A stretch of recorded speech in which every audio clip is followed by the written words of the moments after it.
When I say a name like Journey to the Savage Planet, what springs to mind? Probably a really stressful game where you're constantly hunting for resources, or it's littered with aliens that are trying to obliterate you every second of the day. Well, actually, this game is nothing like that.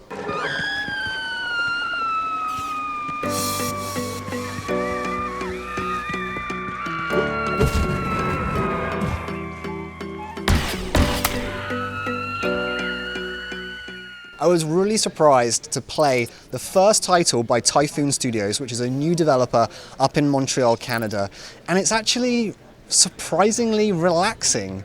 They described it as an earnest comedy, and this is a team that has spent many years in the industry. They worked on titles such as Assassin's Creed 3 and Far Cry 4 in previous lives, but for their first game as an independent studio, they've made a space exploration game that is really funny and, as I say, really relaxing.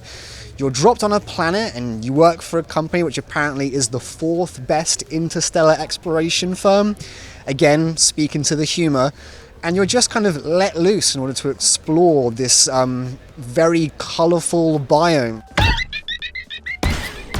filled with strange creatures, some of which will run away from you, some of which will attack you, but most of the time never really pose a problem, and you're left to walk around, maybe find some upgrades, maybe sort of figure out, what the kind of strange structures that maybe hide some kind of, intelligent life forms are really all about. But really, you're left to kind of experiment, You seem to have this energy drink, which you can often throw, and the aliens will squabble over it and explode sometimes.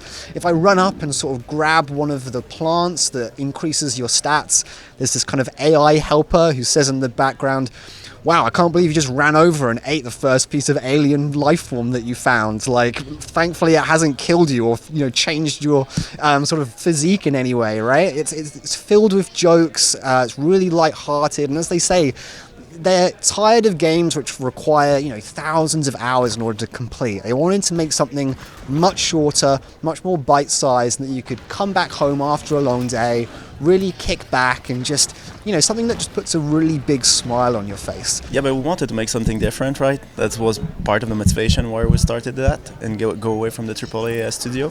So, the humor aspect always been at the beginning of the project. We wanted to make something small but fun and people that is kind of memorable.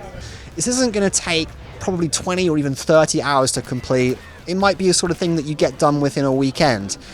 But for them, that's sort of the point, They want something that's funny, that makes you grin, and that makes you want to mess around with all different weapons and sort of items that you craft over the course of the game. I only got a chance to play about half an hour to an hour here at E3 2019, but I was really impressed with what I saw. This isn't a game that's shooting for the stars, but what it is doing instead, I just think is different, and most importantly, it just left me with a huge grin. For more on Journey to the Savage Planet and everything else that we're covering here at E3, keep checking out Engadget.com and YouTube.com/Engadget.